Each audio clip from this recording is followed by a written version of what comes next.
And now I think I would love to take some questions from you guys, and apparently some have already arrived. So let's start answering them, shall we? Lab says, Nolan, do you always organize things like this with every build you do, or just Legos? No, I knoll with everything. After this, I'm going to do a tooltip of some needle nose pliers and some grabbers. And yeah, like when I get set up, I totally do this. I also knoll at the end of each evening when I'm leaving the shop. I guess that is how that's set. I also knoll at the end of each night. I line up my tools in a nice way so I can come in. One of the things about knolling is it allows you to see things more clearly. And I'll give it kind of an example. Like if I just had a bunch of random crap here like this, sitting here, when I come in, this is like, this requires like, what is this? But in 15 seconds, you can set these things so that you understand what is in front of you.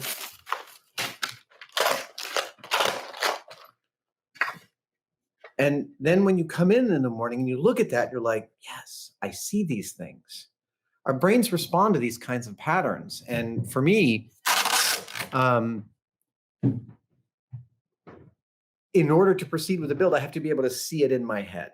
I have to be able to understand it in my head. I thought of this great analogy actually last night.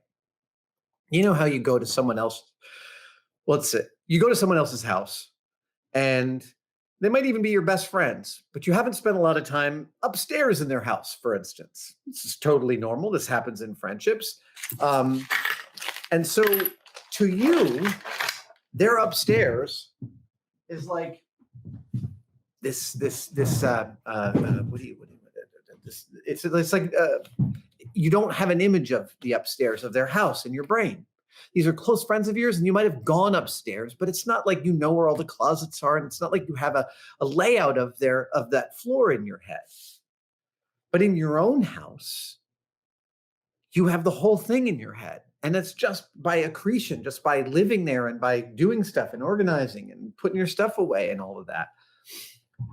So in that same way that you can directly mentally experience the difference between understanding something and not understanding it. Your friend's upstairs is a mystery to you with some loose details, but the cohesion of it is just not in your head, but yours is.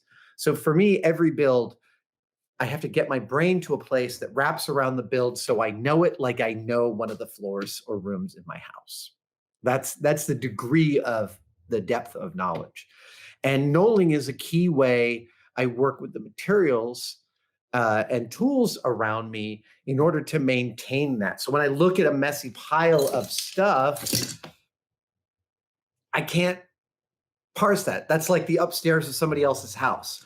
But when I do this and I put it all out, all of a sudden I see it and it makes sense to me. Yeah, so I know a lot. We got lots of questions. Let's see. Nunathon asks, are there any projects you have in mind but you don't currently have the space or equipment to do currently? Yeah, I do.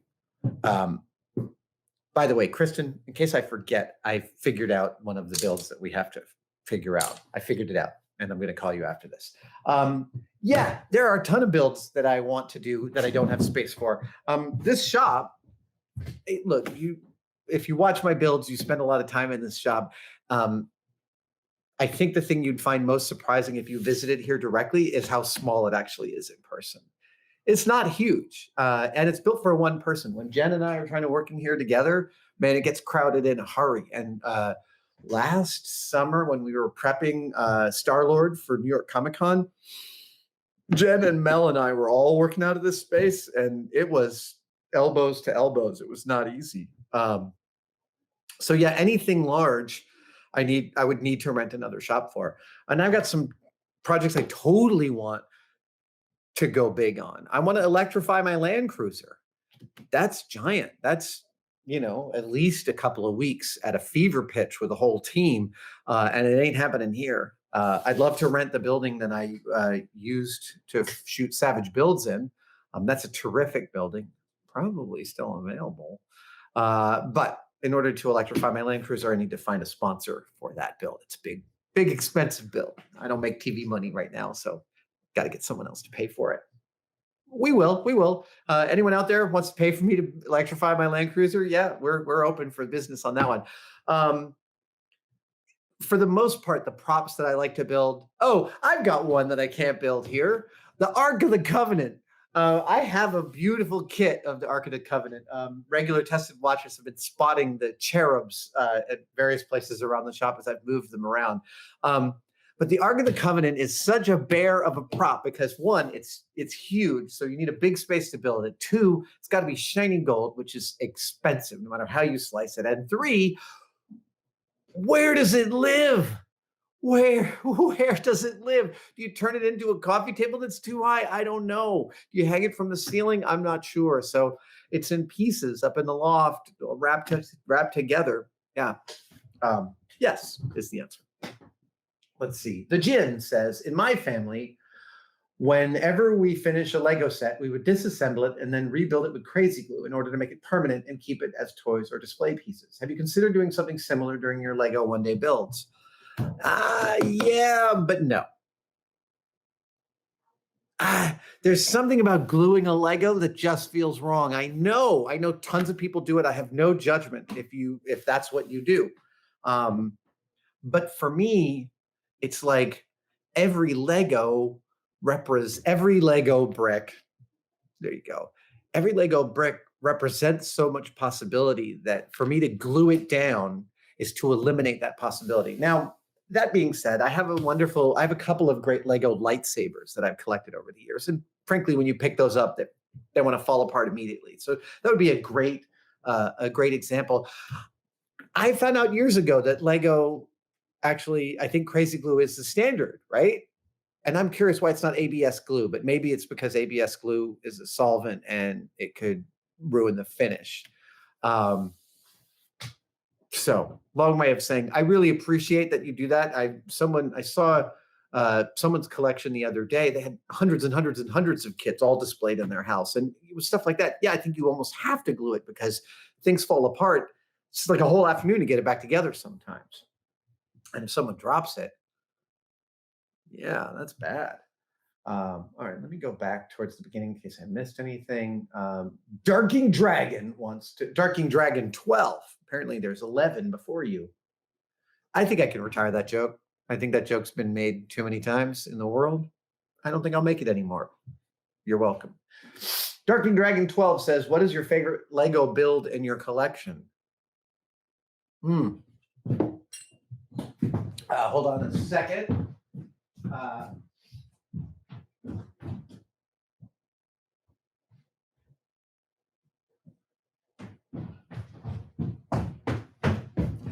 Right now, it's a very small one.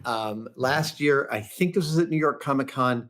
I'm sorry, I don't remember specifically, but someone gave me a minifig of myself. I have several minifigs of myself. I know, super narcissistic, but no, it's not narcissistic. It's a lovely thing. Someone decided to make the figure of me, and I have several examples of that. It's lovely, and I love having those on display in my Lego cabinet. But somebody made a Lego display of me as the very first astronaut. Look at that. This is a costume, that I wore at San Diego Comic-Con back in 2018, I believe. And I just love this little build. It's hand painted. It's a little bit crude. It's beautiful. I dig this thing. This guy is fabulous. He's going to live right there for now.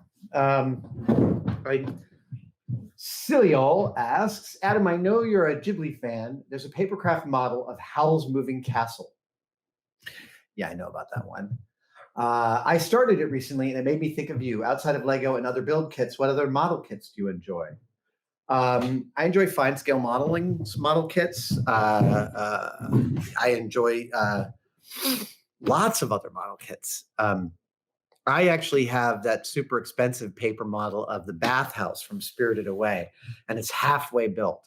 I started building it as on tour, on one of the Jamie and Adam tours, maybe Jamie and Adam Unleashed. and got it halfway built. And I still have it. It's in my office over here. And I was actually just looking at the box of the rest of the parts and thinking, I got to get back to this. I love the bathhouse from Spirited Away. I want one in HO scale. That's the one that I want. And no one makes one. The paper model kit, the bathhouse stands, I guess, ultimately about this tall. But I want one in HO scale. That's a big construction. I don't know that I'll ever get around to it, but someday, that's definitely something I'd like to try. Chris Feltner says, have you ever had to unbuild a project after you had just finished it for any reason? All the time. All the time. I mean, not unbuilt all the way back to its component parts. Usually it's because some mistake got made, like some thing is missing and then you have to unpack it. But I think if what you're asking is, have I built something and then completely dismantled it? No, I don't think so. That's an interesting idea though, right? Like a limited series of parts and you build something one day and then take it apart, build a different thing the next day, take it apart, build another thing the next day. It's like the physical building equivalent of an anagram. Like how many different things can you make from this set of parts? That is an awesome challenge. Yeah, that's kind of neat. That should be in someone's build show. Maybe one that I'll pitch. We'll see. Let's see. Avalis asks, other than the lathe incident, what shop injury did you learn the most from and what did you learn? Look, I think that the central lesson from almost every shop injury. Oh, and my finger is doing great, by the way. There's still a little crater in it right there. But I'm not having to keep a Band-Aid on it. I clean it every night. Yeah, it's going really well. But I'm trying to think what you learn from a shop industry other than you're moving too fast. Or you are not respecting the danger that your tools represent. That is almost always the central lesson. Every time I've cut myself while holding a sharp tool, there's always been a moment just before I cut myself where I think, maybe I'm pushing this a little too hard, and then,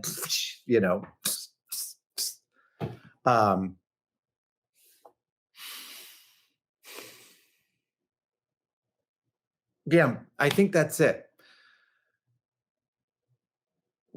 When you injure yourself, it's always because you haven't been paying attention to the right thing.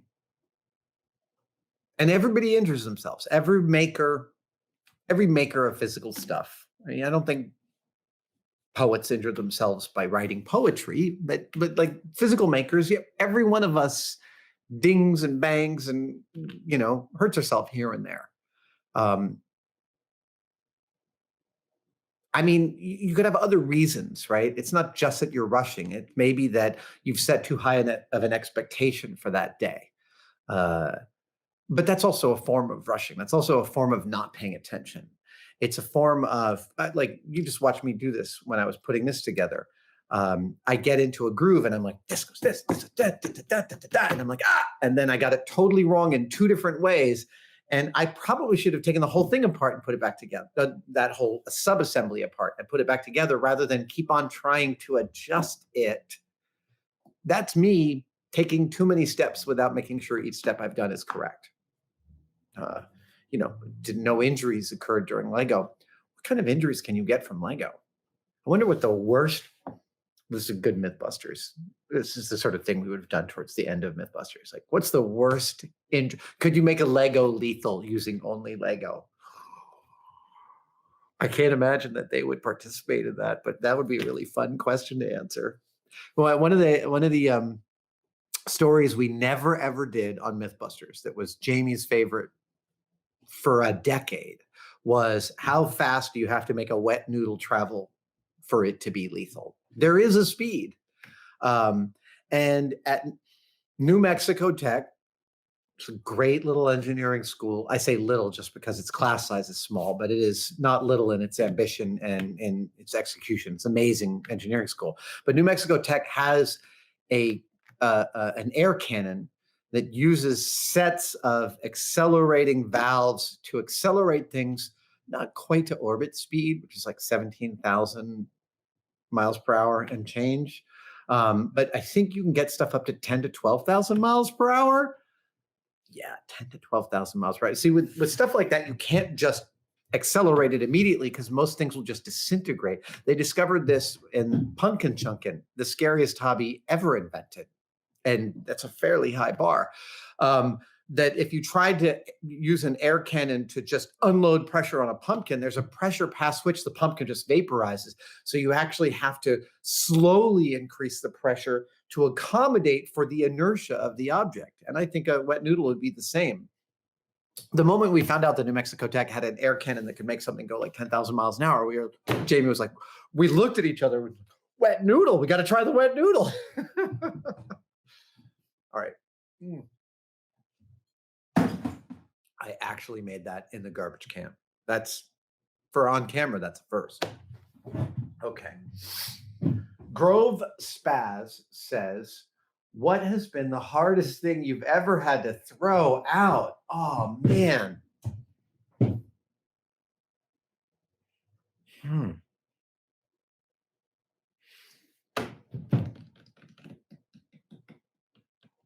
I'm not sure I have a specific answer to that. Understand that if the object is important to me, but I realize I can no longer be its steward, I'll often find someone to give it to. That's definitely something that happens. And I have certainly parted with things that were valuable to me simply because they didn't fit within the space anymore and they just didn't work here. And I wasn't using them or touching them. And that's the other thing is like, I think that things have a life. And if I have a tool that I have never actually used and you had a need for that tool, I might just give you that tool because it's clear that it's not part of my shop flow. But as far as just throwing stuff out, see, I love just deciding, screw it, toss it. I love doing that. And the tested team will tell you, I threw like 3 truckloads of stuff earlier this year out of my storage space, like 3 big, like 20-foot box trucks worth of crap. And crap, I mean, a lot of this is like real crap, like, you know, things I thought were artifacts from Mythbusters that turned out just to be like tarps. And, you know, not that I'm throwing out a good tarp. Don't worry. I have a space for those. But I don't know that I've ever thrown out something where I felt like super conflicted about getting rid of it. Maybe nah. There's stuff that's on the edge of this. Like one of the things I threw out in January was this welded steel sculpture of a standing bird skeleton. And it wasn't like, that sounds much better than the actual object was. And this was for a George Coates Performance Works performance of a performance called Nowhere Now Here. Yes, we took that show to Japan, and little 6-year-old Gracie Coates, who's now a full adult and a professional singer, apparently, was the star of this show. And she wore these little wings. She wore these little wings during the show. And at one point, as we were getting ready to head to Japan, we realized we needed a stand for these, and that stand had to be on stage, so it had to be artful and interesting. So I immediately grabbed some 5/16 hot roll steel rod, which you can cut with bolt cutters and just like make something really fast. And I basically bent this, like the spine and a beak and some ribs and some legs. And it looked cool-ish. And then I totally forgot about it. And the George Coates Performance Works shut down somewhere around the early 2000s. They lost their space at 110 McAllister and they had to move out. And my friend Dan called me up and said, we got this bird you built. And I literally, for like a while, didn't remember building it. That's how fast I had made it in the beginning. And also how little aesthetic involvement I had in it. It was cool looking, but it was mostly a theater prop. So it has traveled around with me for the intervening almost 20 years. And in January, I was like, you know what? I don't love this thing. I made this as work for hire for a specific purpose, but it doesn't serve me aesthetically. into the bin, and I threw it out. I think I threw it out. Someone may have taken it. Did Ryan take it home? I wonder. Look, if someone took it, that would be great. I wanted to go live somewhere, but I certainly didn't want to be managing this thing anymore. Black Corvo says, cheers from Brazil. Hello, Brazil. I've never been to your beautiful country, but I would like to. I hope you guys are all safe and sound. Have you ever found info about parts and build techniques in weird places, like forums or old websites? Yeah, I have. Here's a great example. Let's see here. Yeah. So in my library, I collect lots of old books about techniques, especially when I'm curious about learning one.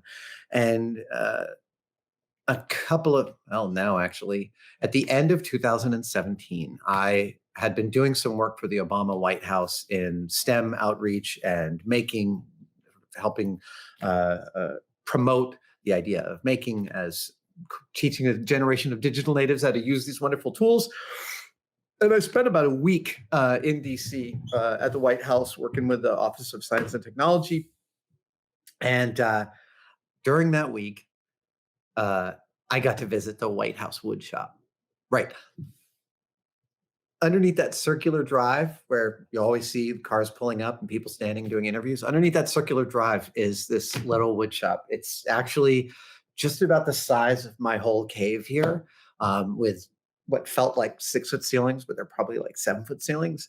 And it's a beautiful little shop. It's where they, obviously you need a plant on the premises for a place as historically important as the White House. And when something gets dinged or chipped or a picture needs to be hung, this is where they do it. And they also make some custom things for the White House. It was a lovely group of carpenters and makers that I met down there. I spent about 90 minutes in that shop. It's just great.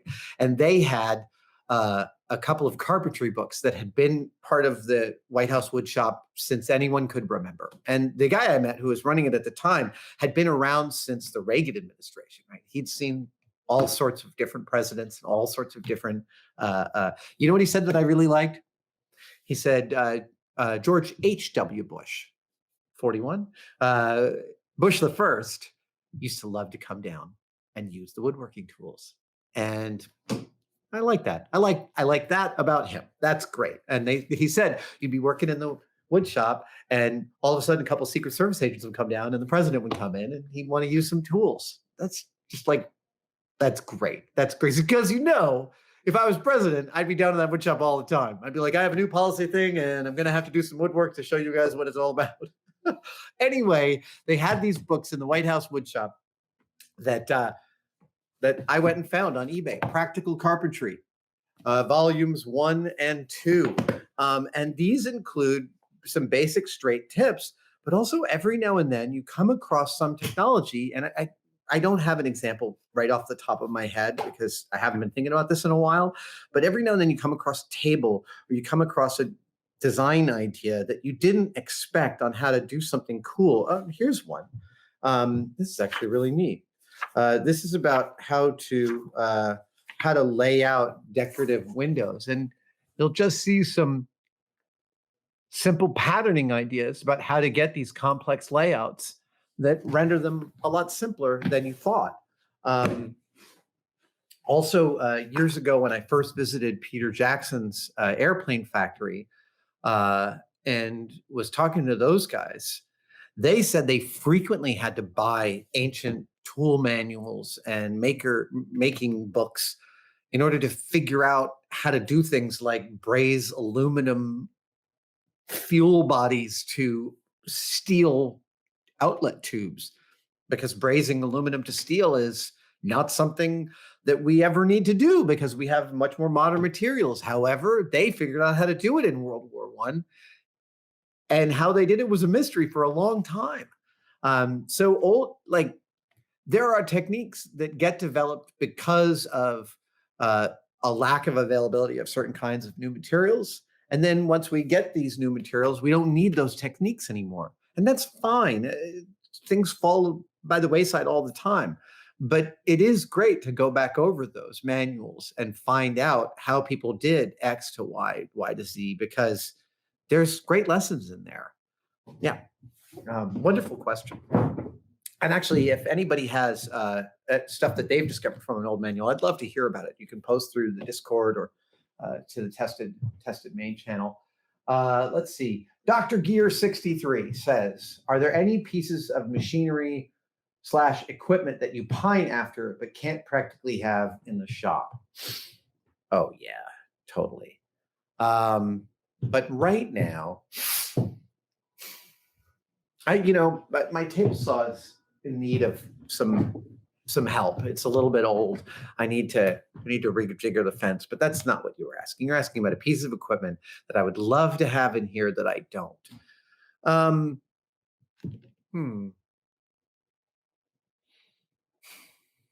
You know what? I've been riding a bicycle recently, and that's felt really good. I'm older now, and like heavy exercise tends to hurt for days. Sorry.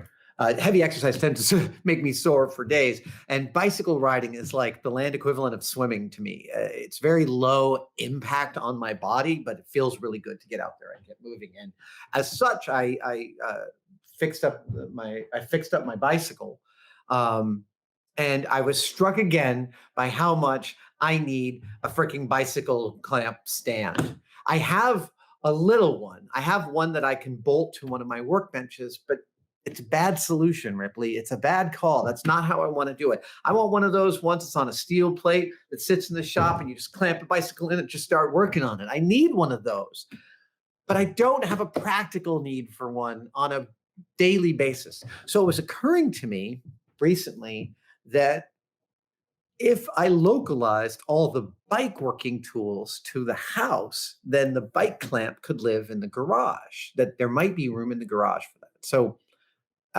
I actually have been wanting a bicycle clamp stand here in the shop forever, because I do like to work on my bikes. Taking apart a bike and putting it back together and getting it to work and then riding it, that's a particular pleasure. And as far as I'm concerned, I think bicycles are relatively easy systems to understand. Don't get me wrong. The new shifters are like magic to me. And I have that, I still haven't wrapped my head around how those work. But for the most part, a bicycle is a pretty parsable engineering system. And I've built my own wheels with the spokes and repacked the bearings on the front fork and stuff like that. So I like working on bikes. What's also great is that bikes require, for the most part, a very discrete set of tools.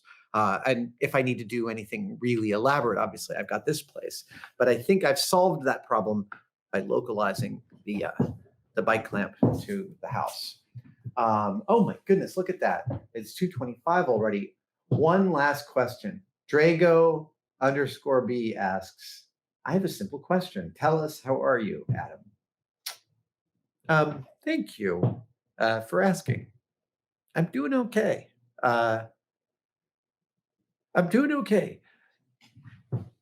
It is a stressful time. It's been really vital for me in this time to be remembering and constantly holding on to the fact that the thing I think is annoying me in the moment is probably not the thing that I'm upset about. And, what I'm upset about is people are dying. That's real. And the leadership we have is not sufficient to keep more people from dying. And so people will die, and people I know might die.